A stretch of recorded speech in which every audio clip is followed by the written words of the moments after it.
retour sur Radio J avec Alex pour votre émission The Digital Theory. Je suis toujours avec mes chroniqueuses Chagal et Gabi. Et notre invitée du jour, elle nous vient tout droit de Shanghai, diplômée de l'université Paris-Dauphine. Après un stage à Shanghai, elle tombe amoureuse de la Chine et de son dynamisme et se promet de revenir. Elle part à Pékin en 2012 dans le cadre d'un projet avec Capgemini Consulting où elle est consultante. Et l'aventure qui devait durer 6 mois, elle avait annoncé à sa famille 6 mois, l'a conduit finalement à y rester jusqu'à aujourd'hui. Cela fait maintenant 8 ans qu'elle vit et travaille en Chine, dont 7 à Shanghai. Elle a rejoint l'entreprise Fulljet en 2015 et est à présent associée en charge des opérations et du développement. Rebonjour Victoria. Quel parcours! Rien que d'avoir lu la description, ça m'a essoufflée. Bah merci. Merci beaucoup. On va commencer par le début. Raconte-nous, qu'est-ce que Fulljet? Alors, Fulljet, ça a démarré comme une agence de conseil. Donc moi, c'était ce que je faisais avant, dans mon autre vie chez Capgemini Consulting. Et puis on a très vite voulu avoir des services plus opérationnels. Donc on aidait en fait les marques, surtout dans la mode et le sport, à se positionner pour leur développement en Chine et pour leur market entry. Et puis finalement, on s'est rendu compte que ces marques-là, en plus du conseil, elles avaient besoin qu'on les accompagne. On les accompagne à vraiment le faire et à devenir performantes sur le marché. Donc on a ajouté des services opérationnels de distribution, puisque c'était notre cœur de métier. Et puis quand le online est devenu aussi gros, aussi fort dans une stratégie de développement de marque, on a ajouté nos services e-commerce et digital marketing. Et c'est ce qu'on fait aujourd'hui. Donc on est aujourd'hui complètement focusé là-dessus. Et donc, toutes ces marques viennent vous voir ou vous les démarchez, enfin vous répondez à des appels d'offres, je suppose qu'ils veulent au moment où ils veulent les s'implanter. deux, du réseau, beaucoup de réseaux. Voilà. Et le processus d'une implantation en Asie, et plus particulièrement en Chine, si je suis une marque, comment ça se passe? Alors c'est plus compliqué que des pays, on va dire occidentaux, d'aller aux États-Unis ou d'aller en Europe. D'abord, il y a beaucoup de démarches administratives. La Chine est assez fermée sur les autres pays du monde, donc il faut quand même avoir une entité chinoise, un compte en banque chinois. Et puis après, il y a des questions de produits. Donc quand vous êtes dans le produit, évidemment, si vous êtes dans le service, c'est un peu différent. Quand vous êtes dans le produit, il y a des enregistrements à faire. Donc ça, c'est aussi une partie un peu légale. Et puis enfin, il faut être prêt sur son offre. Parce que la Chine, c'est un marché où, même s'il y a 1,3 milliard, presque 400 millions de personnes, le consommateur chinois, il a choix. Et donc, pour choisir votre produit, il va falloir lui proposer quelque chose d'intéressant. Donc, il faut être prêt au niveau de ce qu'on veut lui proposer, mais il faut aussi avoir du budget. Parce que peu importe ce que les gens pensent ou disent, c'est un marché qui est très cher maintenant. Même en e-commerce, même en digital marketing, les plateformes sont chères et des campagnes marketing sont chères. Ce qu'on appelle, nous, les KOL, ce qu'on appelle ici les influenceurs, sont très, très chers, plus chers qu'en France.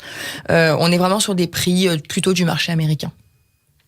Et donc, Chine marque, je me suis implantée en Asie. Je sais que vous êtes spécialisé plus produits et pas services. Oui, on est plus produits. Et même mode, sport. On a beaucoup de marques de mode et de sport. On a un peu de marques d'accessoires, un peu de marques de cosmétiques. On essaie de se développer sur le lifestyle avec des marques premium.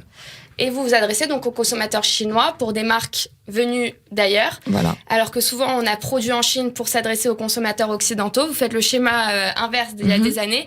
Et donc, comment est le consommateur chinois aujourd'hui? Et je suppose qu'il a évolué très vite. Il a évolué très vite. D'abord, il est extrêmement consommateur. C'est-à-dire qu'on est dans une société d'extra-consommation, ce qui n'est plus le cas en Europe. En Europe, on essaye d'avoir une consommation responsable. On n'en est pas du tout à ces sujets en Chine. Donc, on est sur un consommateur qui a du pouvoir d'achat, qui s'est enrichi très vite, et qui n'est pas loyal, c'est-à-dire qu'il va vraiment chercher la meilleure offre et le meilleur produit, mais il n'y a pas encore une culture de loyalty à une marque en particulier. On est vraiment sur le produit avant la marque. Et puis, on recherche de la nouveauté. On aime les marques internationales, même si le marché des marques chinoises se développe énormément. Et j'ai vu des marques chinoises en France lors de mon séjour, donc j'ai trouvé ça intéressant. Comme non. Donc, il y a Icicle qui se développe beaucoup. Et il y a Xiaomi, évidemment. Dans la technologie, ça a démarré, mais même dans la mode, puisque Icicle, il y a pas mal de pubs que j'ai vues dans le métro, etc. C'est une marque chinoise, mais personne ne le sait. Bon, marque chinoise, c'est Huawei qui me vient tout de suite. Oui, c'est pareil, vraiment technologie. le truc, Ouais. Huawei, Xiaomi, ouais, effectivement. c'est ça, c'est plus... Vivo. Et puis après, effectivement, c'est un consommateur qui a évolué parce qu'il est de plus en plus tourné vers l'extérieur. Donc, d'abord, il étudie beaucoup à l'étranger sur la nouvelle génération. Donc, comme vous parlez du digital, ce qu'on appelle nous les millennials, étudie beaucoup à l'étranger. Il est aussi, c'est le tourisme. Donc, vous voyez bien le nombre de touristes chinois partout dans le monde. Et le coronavirus a justement provoqué une diminution du tourisme chinois. Donc, il sort, il voyage, il se rend compte de ce qui se passe à l'extérieur, il s'intéresse et du coup, il essaye d'évoluer aussi sa manière de vivre et sa manière de consommer à l'occidental. Voilà. Et donc, comme on l'a dit depuis le début de l'émission et comme tout le monde le sait, si vous êtes situé ici, c'est pas un hasard, c'est qu'il y a le coronavirus qui est en Chine. Comment les entreprises chinoises et les entreprises étrangères en Chine vivent le coronavirus? Qu'est-ce qui se passe? Alors en fait, ça a démarré, c'est parti du jour au lendemain. C'est-à-dire qu'on n'avait pas d'infos. À partir du moment où on a eu des infos, les restrictions du gouvernement sont arrivées très très vite. Et le problème, c'est que l'économie et on va dire la baisse de dynamisme des entreprises, elle n'est pas venue vraiment à cause du corona en soi, mais à cause des restrictions qu'on a eues du gouvernement. Évidemment, quand on est une petite PME, quand on est un commerçant, un restaurateur, et c'est le cas de beaucoup d'expatriés ou d'étrangers qui vivent en Chine, c'est très difficile parce qu'aujourd'hui, la demande, on en reparlera, mais elle est beaucoup plus faible et l'offre a dû s'adapter. Alors, le nerf de la guerre dans des moments comme ça, c'est la trésorerie. Est-ce que vous allez avoir assez de trésorerie pour couvrir un premier trimestre? Parce qu'aujourd'hui, on sait, dans les chiffres qu'on a, que les prévisions sont mauvaises jusqu'à la fin mars. Pas dans tous les secteurs, mais dans 90% des secteurs. Jusqu'à la fin mars, ça va pas être bon. On va avoir encore quelques conséquences sur le début du deuxième trimestre. Puis ça redémarrera à partir de juin. Et sur le marché de l'économie chinoise en général, c'est quoi l'impact au moment T, aujourd'hui, jusqu'à aujourd'hui? En fait, il y a eu un impact de l'offre et de la demande. D'abord, ça a démarré par des gens en quarantaine. Des gens en quarantaine ou des gens qui s'imposaient eux-mêmes des quarantaines. C'est-à-dire qu'une ville comme Shanghai n'est pas imposée par le gouvernement. On peut sortir en théorie de chez soi. On n'est pas encouragé à le faire, mais on peut le faire. Donc, le fait que les gens s'imposent eux-mêmes des quarantaines, s'imposent à rester chez eux, mais qu'il y a aussi des quarantaines forcées, fait qu'on ne va pas dans les magasins, c'est sûr. Donc, on ne consomme plus, on n'achète plus, on ne voyage plus. Donc, avec toutes les restrictions des compagnies aériennes, pour le traveler chinois, c'est devenu très compliqué. Je le sais, puisque même si je suis pas chinoise, j'ai en fait vécu exactement la même chose qu'un citoyen chinois, puisque je suis une résidente chinoise, et le racisme asiatique dont Chagall parlait, je l'ai aussi vécu, puisque même si je suis pas asiatique, je viens de Chine, donc je suis un virus ambulant. D'ailleurs, nous, on t'a mis au milieu. Hein. Oui, j'ai vu. Ne vous inquiétez pas. On t'a pas exilé. Je suis partie il y a un petit moment. Mais bon. Donc, effectivement, la demande, elle a baissé. Et puis, donc, l'offre, effectivement, elle a souffert de ça. Mais ce qui s'est passé aussi, c'est que il y a l'état d'esprit des Chinois qui a changé. C'est-à-dire que ils ont plus envie de lire en ce moment des nouvelles des marques. Ils ont pas envie de lire des choses futiles. On revient un peu à l'essentiel. On est sur le long terme. On est sur de l'information qui est liée à la santé. Qui est lié à son bien-être. Et puis donc, il y a eu des répercussions positives sur certaines industries, très peu, mais certaines. Donc, par exemple, le gaming, les gens s'ennuient, ils jouent. Donc, avant, sur les réseaux sociaux chinois, le premier post, on va dire, de vue était sur les news. Okay, en général, peu importe lesquels, et puis ensuite les communications entre les gens. Aujourd'hui, le premier poste de vue, c'est le gaming. Donc les gens jouent parce qu'ils s'ennuient. Aussi les apps liées à la santé et toutes les apps gouvernementales, et puis surtout les apps fitness, parce que les gens se rendent compte qu'ils peuvent pas rester chez eux à rien faire. Il y a des vidéos d'ailleurs très marrantes qui ont circulé sur les réseaux sociaux chinois de gens qui faisaient des sprints chez eux, parce que donc il y a quand même des bons côtés. Enfin, c'est les seuls petits bons côtés pour l'économie. Voilà. C'est super intéressant et on a quand même une exclusivité parce que une PDG d'une entreprise de cette taille qui travaille avec des clients étrangers en Chine en ce moment, c'est une exclue et c'est super intéressant. Donc on se quitte pour cette semaine. On se retrouve dans 2 semaines avec toujours Gabriel et Chagall et vous pouvez retrouver notre after toujours avec Victoria qui vous dira toujours plus et nos questions de nos chroniqueurs sur YouTube dans quelques minutes. Et cette semaine, l'émission se prolonge, The Digital Theory, avec mes chroniqueuses Gabrielle et Chagall, mais cette fois sur YouTube, parce que avec The Digital Theory, on est encore plus digital. Pour continuer cette émission spéciale coronavirus, spéciale Chine, spéciale économie mondiale, avec notre invitée Victoria Ngoat, PDG de Foodjet, et on en était que tu nous parlais du marché et de l'économie, et qu'est-ce qui va se passer, quels étaient les bienfaits des marchés en Chine. Non, alors comme je disais, les gens commençaient à s'ennuyer un petit peu à la maison. En plus, les restrictions du gouvernement font que les écoles sont fermées sur tout le territoire, que les entreprises pour l'instant n'ont pas eu le droit de reprendre jusqu'au 10 février. Et puis aujourd'hui, on commence à recevoir des informations qu'on doit reprendre petit à petit. On doit être à 25% de notre capacité, 30% maximum. Donc on peut avoir plus de 30% de nos effectifs en même temps au bureau. Donc c'est aussi beaucoup d'organisation d'un point de vue administratif. On doit faire des reports journaliers sur les gens, où est-ce qu'ils ont été, est-ce qu'ils se sont déplacés pour éventuellement mettre des gens en quarantaine. Donc en fait, les marques, elles ont aussi compris, parce que moi je travaille énormément avec les marques qui elles vendent des produits aux consommateurs chinois, donc au consommateur final. Elles ont compris, donc elles ont adapté leur contenu, elles postent moins. Et puis surtout, elles ont coupé les budgets de campagne. C'est-à-dire qu'on n'a pas fait de campagne en février. On n'en fera pas en mars, en tout cas pas des grosses campagnes, parce toutes les marques sont un petit peu réticentes à parler de choses qui seraient considérées peut-être comme futiles, alors qu'à côté il y a des choses un peu graves qui se passent en Chine, mais aussi maintenant ailleurs. Et je crois que mes chroniqueuses avaient une question. Gabrielle, tu voulais poser une question. Ouais. Est-ce que les clients étrangers, du coup, ont peur et est-ce qu'ils veulent se retirer du marché chinois ? Alors, les clients étrangers, ils ont peur, oui. Est-ce qu'ils veulent se retirer ? Non, c'est trop tôt. La Chine, c'est un marché qui est énorme. C'est le premier marché en croissance, évidemment pas en PIB, mais en croissance, c'est le premier pays au monde. Donc aujourd'hui, non, on comprend que ça va reprendre et que ça peut reprendre encore plus gros. C'est ce que aussi certaines tendances disent. Moi, mes clients, ils sont peut-être plus inquiets des conséquences sur l'Europe et peut-être les États-Unis, plutôt que sur la Chine elle-même. Après, on voit que ça reprend. On voit qu'il y a des choses qui reprennent. On voit que le trafic sur les plateformes reprend parce qu'il y a une baisse des restrictions. Et il y a aussi une meilleure maîtrise du virus en Chine. Il y a de moins en moins de cas en augmentation journalier. Il y a de moins en moins de morts, évidemment. Et donc, tout ça donne des raisons aux marques, mais aussi aux consommateurs de commencer à reprendre confiance et reprendre un peu de souffle par rapport aux dernières semaines qui ont été éprouvantes. D'accord. Et donc, comme tu l'as dit, le marché chinois, il influence aussi le marché européen et le marché américain. Oui. Moi, en tant que commerçante, je vois qu'il y a un vrai changement parce que les gens ne voyagent plus, donc j'ai pas de touristes, beaucoup moins. Et donc, ça a un vrai impact. Qu'est-ce que t'en penses ? Qu'est-ce que tu sais de ça ?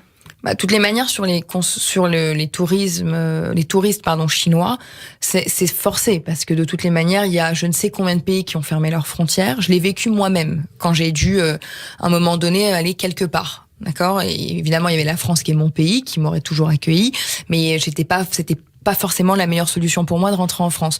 Donc c'est forcé que pour les touristes chinois, le fait que les frontières soient fermées pour les citoyens chinois et le fait que les compagnies aériennes arrêtent de desservir la Chine ou arrêtent d'accueillir les avions, forcément, ça va faire une baisse du tourisme chinois. Après, sur le tourisme mondial, je sais pas, je le vois moins. Ce qui est vrai, par contre, c'est que le tourisme non chinois venant en Chine, c'est sûr que là, il est à zéro. Parce que de toutes les manières, le gouvernement chinois ne l'encourage pas du tout. Parce qu'ils n'ont pas envie de gérer ça. Ils préféreraient garder des cas chinois de leurs citoyens. Ce qui serait compliqué pour eux, c'est de commencer à avoir des cas étrangers sur le territoire. Oui, c'est sûr. De ce que je comprends, on dirait que en fait, le virus a bloqué un peu l'économie mondiale, mais que la Chine a la trésorerie ou la puissance d'attendre pour reprendre, mais que le plus grand impact à long terme va être finalement sur les marchés étrangers parce que la Chine est bloquée actuellement. Voilà, c'est possible. De toutes les manières, là, depuis qu'il y a eu les annonces en Italie, on voit que les bourses européennes ont chuté, ce qui n'était pas le cas. C'est-à-dire que le coronavirus, il y a 3 semaines, il y a eu un impact sur les bourses, mais de quelques pourcents. Là, aujourd'hui, il y a un affolement des marchés qui fait qu'on parle limite d'une crise similaire à celle de 73, des chocs pétroliers. On n'en est pas là, mais on n'en est pas très loin. Mais on n'en est pas très loin, encore une fois, pas en Chine. Parce que la Chine, finalement, va mieux et commence à voir un peu le bout du tunnel. Okay. En fait, ça part de Chine, mais la Chine est trop puissante pour s'effondrer. Et c'est peut-être les autres économies qui vont s'effondrer. Tout est fait en Chine. la Chine, c'est l'usine du monde. Donc, au-delà même du consommateur chinois qui voyage plus, au-delà même de tout ça, il y a le problème de la supply. C'est-à-dire que les entreprises, les marques ne reçoivent plus les produits qu'elles fabriquent. Et là, je parle pas du consommateur final qui commande une télé ou un ordinateur. Je parle des productions. Les productions automobiles, les productions technologiques, mais les productions aussi dans la mode. Oui, il y a eu aussi un cas on a vu que Apple a vraiment eu un problème avec ça. Oui. Parce qu'au contraire, ils avaient plus assez de demandes. Alors non, Apple, là, pour le moment, les magasins sont fermés dans toutes les grandes villes, effectivement. Ça, et ils ont encore du stock. Ils ont encore du stock. Par contre, les composants qui sont produits en Chine ne sont plus produits à aujourd'hui, mais les usines reprennent au fur et à mesure. Moi, j'ai mon mari qui est dans le contrôle qualité, donc qui est au plus près de la production, puisqu'on contrôle après production. Ça reprend doucement, mais ça reprend. Mais effectivement, on a pris du retard. C'est-à-dire que les usines ont pris 1 mois de retard dans les productions, parce qu'en plus, problème de calendrier, le coronavirus est arrivé en plein milieu du Nouvel An chinois, où déjà toute l'activité est ralentie. Est censée reprendre, mais ralentie. Et on a enchaîné avec le coronavirus. Et quelle va être... Tu nous dis que ça reprend. Est-ce qu'il y a une technique? Vous avez déjà préparé votre stratégie pour la reprise? Qu'est-ce qui va se passer? Est-ce que ça va aller très vite? Est-ce que vous allez reprendre normalement ou... Alors en fait, nous, notre activité, elle est très liée aux activités des plateformes, notamment les plateformes de Tmall qui appartiennent à Alibaba ou de JD qui appartient à Tencent. Donc en fait, nous, on se cale beaucoup sur leur calendrier. C'est-à-dire qu'on est en contact avec eux au quotidien et on attend de voir quand est-ce que eux vont reprendre les campagnes et qu'ils vont commencer, eux, à nous redonner du trafic sur la plateforme. Donc là, la prochaine grosse campagne, c'est ce qu'on appelle le Women's Day. Donc c'est la journée de la femme, on va dire. Donc c'est 3 jours de shopping festival sur les plateformes. Et nous, pour l'instant, on a calé nos campagnes marketing là-dessus pour essayer de booster ça. Donc il y aura une campagne pour... Il y aura une campagne. Il y a une campagne qui va... Il y en a, on a déjà fait une pour une marque de sport qu'on a, c'était une campagne qui était tu es chez toi, tu ne fais rien, bouge-toi et essaye de te maintenir un peu en forme. Donc ça, on a pu le faire avec notre marque de sport. Par contre, sur les marques de mode, on a une marque, par exemple, qui fait beaucoup de manteaux, qui est très bien positionnée sur les vestes et les manteaux. Les gens ne sortent pas de chez eux, ils n'achètent pas de manteaux. Alors c'est évident. C'est sûr. Et tout ce qui est exportation, tu nous dis que les usines reprennent. Est-ce qu'ils vont reprendre au même rythme ou est-ce qu'ils vont surengager de la main-d'œuvre pour pouvoir produire beaucoup plus rapidement et rattraper leur retard? Le problème, c'est les restrictions. C'est-à-dire qu'aujourd'hui, tout ce qui va être logistique et tout ce qui va être production, ils ont encore des gens qui sont coincés dans leur ce qu'on appelle la hometown, donc de là où ils viennent, et parce que les gens étaient rentrés pour le Nouvel An chinois, encore une fois, problème de calendrier. Et il y a des villes en quarantaine, mais des quarantaines imposées du gouvernement. Après, nous, on est beaucoup dans le e-commerce. On est presque plus sur la distribution physique. On est même plus sur la distribution physique. Et on essaye de profiter du fait que les gens ne se déplacent plus physiquement et achètent en ligne. Mais encore une fois, je reviens sur l'état d'esprit. Ils n'ont pas le cœur à la fête, quoi. Voilà, ils l'avaient pas. Voilà, ils l'avaient pas parce qu'on voit que le trafic était bas. C'était pas qu'une question de conversion. Ça reprend. Là, ça reprend vraiment. On le voit avec Nike, on le voit avec toutes les grandes marques, même les marques de luxe. Ça reprend un petit peu en ligne. Ton mari travaille dans le contrôle qualité. Tu nous as dit. Est-ce qu'actuellement c'est vraiment bloqué ou il y a des conteneurs qui passent à l'étranger? Les conteneurs, je sais pas. Par contre, la production a repris, effectivement. Donc, l'activité au niveau de la production, du contrôle qualité a repris. Sur les containers, je suis pas certaine parce que de ce que je comprends, il y a des restrictions à des ports. Donc, beaucoup de ports ont fermé aussi l'entrée des marchandises. Voilà. Merci Victoria, ça a été une exclusivité. Maintenant, on va revenir sur un sujet peut-être plus gai, en tout cas moins d'actualité, plus quotidien pour toi. Tu nous as parlé donc de la Chine. Je sais que tu as commencé Fulljet en 2012, 2015. En 2015 Fulljet. En 2015, je crois que vous étiez 2. Non, on était une toute petite dizaine. Voilà, et vous êtes aujourd'hui? On est presque 100. Donc c'est une vraie réussite, une vraie success story. Donc t'es parti en Chine, on parle de la Chine comme comme l'Eldorado du business. Est-ce que c'est encore le cas avec la concurrence d'autres pays où la main d'œuvre est encore moins chère? Alors, moi, je suis dans le système inverse, c'est-à-dire où tu t'adresses au consommateur. Moi, je m'adresse au consommateur chinois qui est un des plus dépensiers et surtout qui est un consommateur qui est le consommateur le plus puissant en ligne.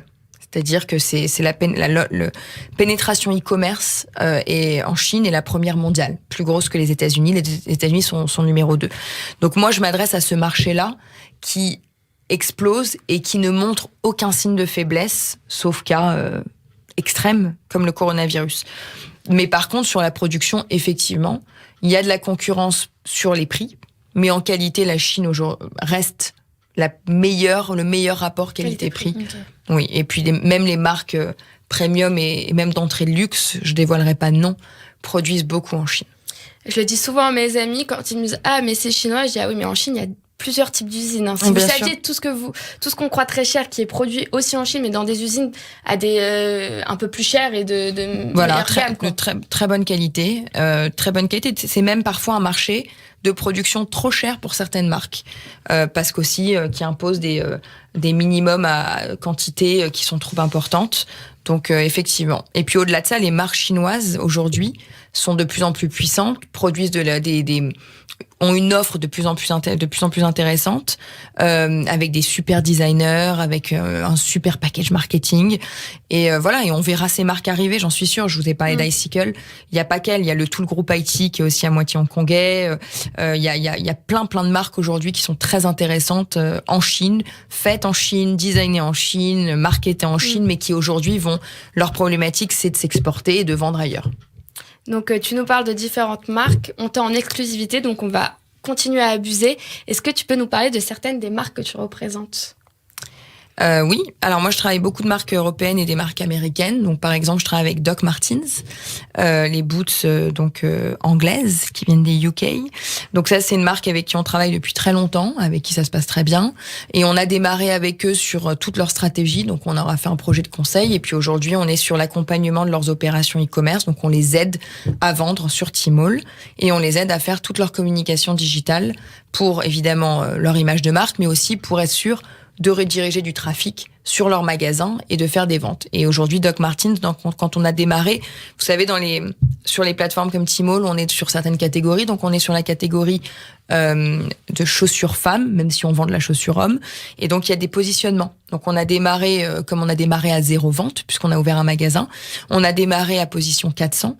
Et aujourd'hui, on est dans le top 5. Sur la dernière campagne, une grosse campagne qu'on a eue en décembre, on a fini numéro 2 après une marque chinoise. Ce qui est quand même une très belle réussite. Bravo. Et il y a des marques qui cartonnent dans leur pays d'origine et parfois dans d'autres pays européens et qui, une fois arrivées en Chine, ça prend pas. Les Chinois ça ne mordent pas. Pourtant, Doc Martens, ça a cartonné. Comment tu expliques qu'un produit va marcher en Chine et pas un autre ? Après, il y a des tendances. Doc Martens, ils sont sur une tendance de streetwear qui marche très très bien. Et puis, ils sont sur un positionnement de rébellion, puisque c'est le cœur de musique, rébellion, punk, etc. dans leur marché.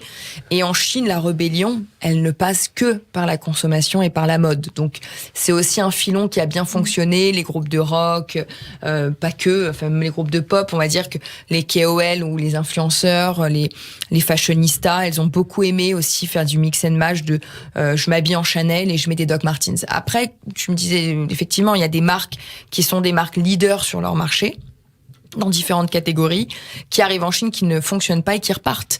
Donc, The Gap est parti. Et on a des groupes français qui se portent très très mal. Forever 21 est reparti, donc a quitté la Chine. Mango a quitté la Chine. Et ça s'explique de plein de manières. D'abord, il y a des problèmes de budget. Puis il y a des problèmes d'offres. D'abord, aujourd'hui, les marques de mass market marchent plus en Chine. Marchent plus parce que il y a tellement de choix en pas cher fait en Chine qu'il n'y a pas besoin d'aller acheter du mango. Mais Zara continue de fonctionner. Oui, Zara continue de fonctionner parce qu'ils sont positionnés beaucoup plus premium. Et de toute façon, Zara, j'ai l'impression que ça fonctionne dans le monde entier. Ouais. Il y a une offre qui marche et puis ils le font de manière intelligente. Ils investissent tout leur budget dans le produit et dans leur retail. Ils sont très bien positionnés en online. Ils ont un magasin Tmall qui marche très très bien. Ils ont négocié avec Tmall pour pouvoir faire, on va dire, une expérience client, user experience unique. Donc vraiment à casser les modèles Alibaba et Tmall que normalement sont imposés aux marques, même pour les nôtres. Ils ont réussi à faire vraiment leur environnement pour que le consommateur Zara se retrouve complètement sur le magasin Tmall. Voilà. Mais donc oui, effectivement, problème de catégorie, problème de budget, problème de pas être prêt, et puis problème de mindset. C'est-à-dire que moi, je parle à des clients, je dois en revenir aux bases, c'est-à-dire leur dire, j'ai des clients qui vont me dire, mais il y a 1,4 milliard de consommateurs chinois, même si je capte 1% de ce marché, c'est déjà énorme. Oui, mais capter 1% de ce marché, ça coûte très cher. Il y a beaucoup d'offres sur toutes les catégories. Vous allez sur Tmall, il y a 500 marques par catégorie au minimum. Puis après, il y a Taobao, qui est un peu l'équivalent de eBay, donc c'est un peu plus C2C, mais ça appartient aussi à Alibaba. Puis après, il y a Pinduoduo, qui est une autre plateforme pour les entrées de gamme. Et voilà. Et ça, et puis il y a les marchés. Donc le marché chinois est inondé de produits. Donc avoir un nom dans son pays ne garantit pas une réussite en Chine. Pas du tout. Et vous êtes là pour les accompagner, pour leur dire aussi c'est leur produit, il a une chance de s'acclimater et de marcher. Le produit et la marque. Aujourd'hui, le consommateur chinois, il cherche du premium, il cherche quelque chose de prestigieux, il cherche quelque chose qui va le mettre en valeur. Si c'est pour acheter pas cher, ça l'intéresse pas. Si c'est pour acheter un produit qui n'a pas d'histoire ou une marque qui n'a pas de contenu, ça ne l'intéresse pas. Et pour finir, est-ce que tu as une petite marque là que tu penses qui commence et qui va avoir une belle réussite en Chine? Alors peut-être pas française en tête, mais alors il y a une marque qui s'appelle Everlane aux États-Unis qui est sur de la mode green, très fashion. Donc en style, ça ressemble à COS, mais c'est beaucoup plus dans la sustainability, dans le green, etc., etc. Il commence en cross-border, donc le cross-border, ça permet d'envoyer depuis son pays d'origine, etc. On n'importe pas vraiment, et ça commence déjà à cartonner. Et on l'avait vu parce que malgré tout, même si on n'est pas encore sur ces problématiques de consommation responsable, l'environnement par contre, donc c'est pas forcément dans je consomme moins, mais je consomme mieux, ça démarre en Chine. Et tout ce qui démarre en Chine démarre très vite. C'est des précurseurs dans tout ce qui va arriver plus tard. Voilà. Parce que ça va finir par arriver. Toutes les manières, pour être tout à fait honnête, les marques américaines sont beaucoup mieux équipées pour le marché chinois que les marques européennes. Elles ont plus de budget, elles ont la mentalité qui va avec, elles ont les produits, elles ont les capacités de production, et elles y vont. Quand moi je parle à mes clients américains, ça va beaucoup plus vite. Mais quand il y a des problèmes diplomatiques entre les deux pays, ça donne quoi sur le marché? Ça donne des marques qui retardent leur arrivée. Donc là, moi, je parlais avec une marque qui nous avait choisi comme leur partenaire. Et puis aujourd'hui, le CEO, qui est aussi le fondateur, donc marque un peu familiale, est assez frileux parce que effectivement, ce qui se passe entre la trade war qui se passe entre la Chine et les États-Unis leur fait peur. À part ça, les marques qui sont déjà sur place, elles vont utiliser le filon jusqu'au bout. Nike a peur, mais a pas peur forcément de se faire sortir. Elle a peur de se faire dépasser par les marques chinoises parce que le patriotisme va faire qu'on va aller sur une marque comme Anta, qui est la première marque de sport chinoise, mais qui n'est que en Chine, qui n'est absolument pas connue ailleurs. Voilà, leur peur, c'est que les marques chinoises surpassent les marques étrangères. D'accord. Okay. Mais il y a aussi beaucoup de consommateurs, par exemple en France, qui m'ont dit qu'ils avaient peur de consommer chinois pour le technologique. Pour des raisons plus ou moins d'espionnage, etc. C'est fondé ou c'est complètement de la parano? Je suis pas du tout dans ce secteur de la technologie. Je pense que c'est ni blanc ni noir. Par contre, je pense que les États-Unis sont pas blancs non plus. Ouais. Donc voilà, je pense qu'à ce niveau-là, égalité, balle au centre. On est impressionné par ton entreprise, par les marques que tu représentes, par tout le travail qui a été fait depuis des années où tu es en Chine. Merci de toutes ces exclusivités parce que on a vraiment quelqu'un qui nous a raconté au-delà de la télévision, au-delà de la presse, au-delà de ce qui se trouve sur les réseaux sociaux. Et tu as dû voir nos émissions. On demande toujours à notre entrepreneur de donner un conseil à tous ceux qui veulent entreprendre. Quel serait ton petit conseil ? Mon petit conseil, plutôt par rapport à la Chine ou on va dire d'être tourné vers l'étranger, je dirais que faut tout réapprendre, faut venir sans a priori, sans idées reçues et se dire que dans un nouveau marché, on a tout à apprendre et il faut écouter des gens qui ont l'expertise. Merci beaucoup Victoria, merci Gabriel, merci Chagall et on se retrouve dans 2 semaines sur 94.8 pour The Digital Theory. Merci beaucoup. Merci beaucoup. Merci beaucoup, c'était super.